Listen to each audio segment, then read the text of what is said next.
सुबह का न्यूज़पेपर पढ़ते हैं तो डर लगने लग जाता है। डर लगता है अपनी दिल्ली की लॉ एंड ऑर्डर की स्थिति देखते हुए। हर दिन ब्रूटल से ज़्यादा ब्रूटल क्राइम दिल्ली के अंदर हो रहे हैं और इसको रोकने के लिए कोई भी एक्शन नहीं लिया जा रहा है। पिछले कुछ दिनों में, और ये मैं आपको सिर्फ पिछले 4-5 दिनों की बात बता रहा हूँ, 8 जुलाई को एक 12 साल की लड़की को चाकुओं से गोद गोद के हत्या करने की कोशिश की। उसकी क्रिटिकल स्थिति है उसकी। 7 तारीख को तिलक विहार एरिया में एक लड़की जा रही थी, उसके नेबर्स ने उसके ऊपर अटैक किया, ब्रूटली क्रिटिकल कंडीशन में है। सोनिया विहार इलाके में एक साधु को, सोनी राम जी जिनका नाम है, उनको पीट पीट के मार डाला गया। 6 जुलाई को ही एक 27 साल के लड़के ने गन के माध्यम से पटेल नगर एरिया में ओपन फायर किया गया। दिल्ली के वेलकम एरिया में एक व्यक्ति ने अपने एक्स वाइफ के ऊपर कई बार ब्लड से और चाकू से उसके ऊपर अटैक किया और वो बहुत क्रिटिकल कंडीशन में है। एक 7 साल की लड़की के साथ 4 तारीख को रेप हुआ। 2 तारीख को एक 40 साल के बिल्डर को पश्चिम विहार इलाके में गोली मार दी गई। 2 जुलाई को ही 27 साल के एक व्यक्ति को 2 बाइक पे सवार आए, उसको गोली मार दी गई। 1 जुलाई को एक 22 साल की मदर के ऊपर रेप अटेम्प्ट करने की कोशिश गई और उसको फिर मार दिया गया, ब्रूटली मार दिया गया। पिछले कुछ दिनों के अगर आप समाचार पत्र देखें तो सिहरन हो जाती है कि हम किस तरह की दिल्ली में रह रहे हैं। भारतीय जनता पार्टी की पुलिस ने दिल्ली के अंदर लॉ एंड ऑर्डर की स्थिति इतनी ज़्यादा कोलैप्स हो चुकी है कि पिछले साल के मुकाबले दिल्ली के अंदर 15% ज़्यादा क्राइम बढ़े हैं। 2020 के डेटा को अगर आप आज के डेटा से मैच करेंगे तो 15% क्राइम दिल्ली के अंदर बढ़ा है। मैं आपको और भी बहुत सारे डेटा प्रोड्यूस करता हूँ। अगर पिछले 6 महीने जनवरी से लेकर जुलाई 2021 तक का डेटा देखें आप, जनवरी 21 का और 22 का देखें, शुरू के 6 महीने के, तो 2021 में 2302 चोरी के केसेस हुए थे। इस साल 9450 चोरी के केसेस हुए हैं। अटेम्प्ट टू मर्डर पिछले साल 296 हुए थे, 296 हुए थे, इस बार 418 हुए हैं। स्नैचिंग जिसके लगभग हर व्यक्ति शिकार हो चुका है, 4125 पिछले साल हुआ था, इस बार 4660 केसेस हुए हैं। मर्डर पिछली बार 214 हुए थे, इस बार 253 हुए हैं। रॉबरी पिछले साल 1014 केसेस आए थे, इस बार 1161 केसेस आए हैं। तो दिल्ली धीरे धीरे भारतीय जनता पार्टी के, दिल्ली पुलिस के नेतृत्व में एक क्राइम सिटी बनती चली जा रही है। ये कहने में मुझे कोई गुरेज नहीं हो रहा है। जितने भी, अगर आप 19 मेट्रोपॉलिटन सिटीज़ हैं जो हिंदुस्तान की, उसकी लगभग 40% जो रेप के केसेस होते हैं वो दिल्ली के अंदर होते हैं। 25% मर्डर के केसेस दिल्ली के अंदर होते हैं।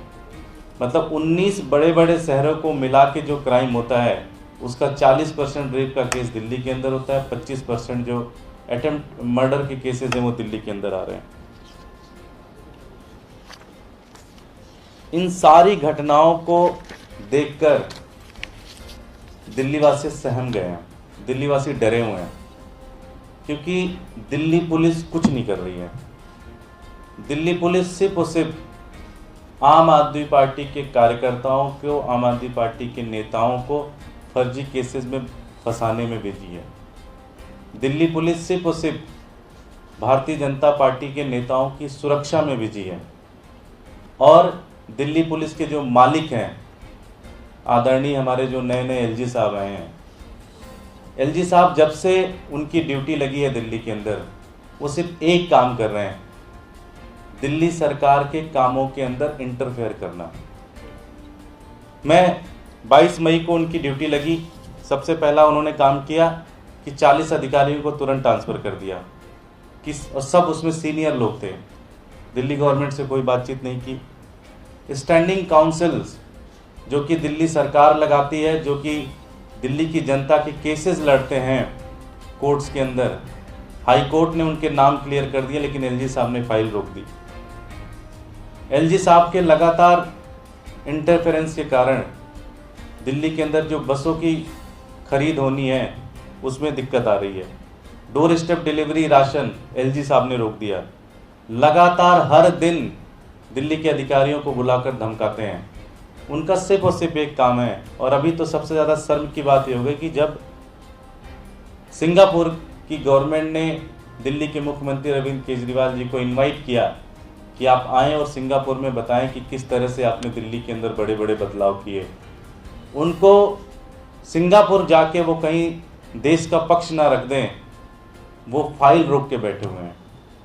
तो एक तरफ एलजी साहब का जो काम है कि दिल्ली पुलिस को सुधारना, सोई हुई दिल्ली पुलिस को जगाना, और दिल्ली के लोगों के ऊपर जो अत्याचार हो रहा है, दिल्ली जो एक क्राइम सिटी बनती चली जा रही है, उसके ऊपर निगरानी रखकर उसको ठीक करने के बजाय एलजी साहब बिजी हैं अरविंद केजरीवाल जी की सरकार को परेशान करने में, इंटरफेयर करने में, उनको काम ना कर पाए इस चीज़ों में बिजी हैं।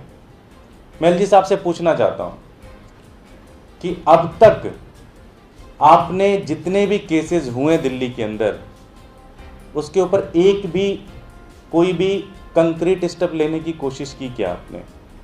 क्या आपने दिल्ली पुलिस को जगाने की कोई कोशिश की क्या आपने? दिल्ली पुलिस के ऊपर भी बहुत सारे आरोप लगे हैं, क्या उसके ऊपर जांच की कभी कोई कोशिश की गई क्या? क्या आपने दिल्ली पुलिस और दिल्ली की नागरिकों के बीच का जो दूरी है, वो लगातार जो बढ़ती चली जा रही है दूरी, उसको कम करने की कोशिश की है क्या? सच्चाई तो यह है कि किसी भी राज्य और किसी भी देश का दुर्भाग्य तब होता है जब उसकी जनता पुलिस पे भरोसा छोड़ दे। मैं ये बड़ी जिम्मेदारी के साथ कहना चाहता हूं कि दिल्ली वालों का भरोसा धीरे धीरे धीरे इस पुलिस एडमिनिस्ट्रेशन से, भारतीय जनता पार्टी की पुलिस से और एलजी साहब के पुलिस से लगातार कम होता चला जा रहा है। दिल्ली के लोग अपने आप को सेफ नहीं महसूस कर रहे हैं। दिल्ली के लोगों को डर लगता है कि 9:30 बजे 10 बजे के बाद निकलें अगर रात में तो उनके साथ क्या नहीं हो सकता। और एलजी साहब सिर्फ और सिर्फ बिजी हैं कि किस तरह से दिल्ली सरकार के कामों को रोका जाए। एलजी साहब का एक मकसद सिर्फ है कि अरविंद केजरीवाल जी की सरकार जो इतने शानदार काम कर रही है, स्कूलों को रोका जाए।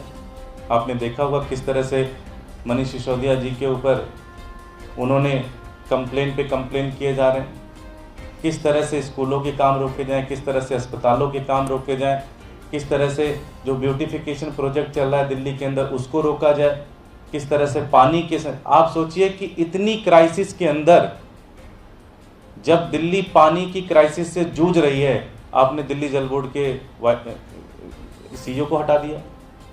आप कर क्या रहे हो? आप तो दिल्ली को धीरे धीरे धीरे क्राइसिस की तरफ झोंक रहे हो। तो मैं दिल्ली की एलजी साहब से निवेदन करना चाहता हूं कि जो काम आपको दिया गया है वो आप काम करें, उस काम पे आप फोकस रखें। आप उस काम को करने के बजाय आप पूरा फोकस रख रहे हैं दिल्ली की सरकार को ना काम करने देने के बजाय। आपकी जिम्मेदारी है कि आप दिल्ली पुलिस से सवाल करें, आप दिल्ली पुलिस को जो सो चुकी है उसको जगाने का प्रयास करें। आप उनके जो 15% क्राइम बढ़ा है दिल्ली के अंदर पिछले 1 साल के अंदर, और भारतीय जनता पार्टी के एलजी साहब ने कुछ नहीं किया, भारतीय जनता पार्टी के पुलिस ने कुछ नहीं किया। मैं दिल्ली की जनता की तरफ से एक अपील करना चाहता हूँ, एलजी साहब ये समय राजनीति का नहीं है। ये समय आप अरविंद केजरीवाल जी के कुछ काम को रोककर हो सकता है थोड़ी देर के लिए उनको बदनाम कर लोगे, लेकिन इससे देश का नुकसान होगा, इससे दिल्ली वालों का नुकसान होगा। आपसे हाथ जोड़कर विनती है कि अपनी ये छोटी राजनीति को आप त्यागें और मिलकर दिल्ली को ठीक करें। जहां तक आम आदमी पार्टी दिल्ली सरकार की सपोर्ट की बात है, हम पूरी तरह से सपोर्ट करने को तैयार हैं, लेकिन दिल्ली पुलिस को आप जगाएं और जिस तरह की क्राइम सिटी बनती चली जा रही है दिल्ली, इसको रोकें। 15% क्राइम बढ़ने का मतलब बहुत बड़ी बात होती है। आज कोई भी दिल्ली के अंदर सेफ नहीं महसूस कर रहा है, कोई भी अपने आप को सुरक्षित महसूस नहीं कर रहा है, ये बहुत खतरनाक है। मेरी हाथ जोड़कर विनती है कि एलजी साहब, आप अरविंद केजरीवाल जी के दिल्ली के मुख्यमंत्री के कामों में अड़ंगा डालने का काम बंद करें और जो काम आपके पास है दिल्ली की पुलिस को टाइट करें और दिल्ली की पुलिस से काम लें। बहुत बहुत धन्यवाद। कोई प्रश्न? मैंने बहुत पहले समय मांगा था, अभी तक तो टाइम उन्होंने दिया नहीं है, फिर से समय मांगेंगे। और हमारे एमएलएज भी मिले थे, आपको ध्यान होगा, कई बार उन्होंने एमएलएज ने भी एलजी साहब को ये बात रखी और अभी तक कुछ हुआ नहीं। उसमें भी रख रहे हैं ये बात, उसमें भी रख रहे हैं बात, इस बार भी उस मुद्दे को भी उठाएंगे। साथ ही साथ हमने अब तक, आपको ध्यान होगा कि हमारे कई सारे एमएलएज ने जाकर एलजी से बातचीत की और हर मीटिंग में हमने दिल्ली पुलिस जो क्राइम सिटी बनती चली जा रही है उसको लेकर एलजी साहब से बात रखी, अपना पक्ष रखा, लेकिन अभी तक कोई भी सकारात्मक कदम एलजी साहब की तरफ से नहीं दिख रहा है। एलजी साहब सिर्फ और सिर्फ दिल्ली सरकार के कामों को रोकने में लगे हुए हैं।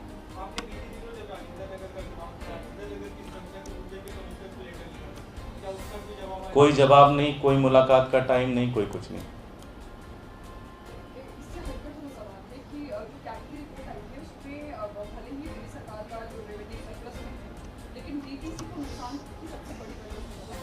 देखिए, हम आज तक हिंदुस्तान में जब देश आज़ाद हुआ 1947 से, एक सरकार आप बता दें जिसने 6 साल सरकार चलाई हो और रेवेन्यू सरप्लस बजट रहा हो?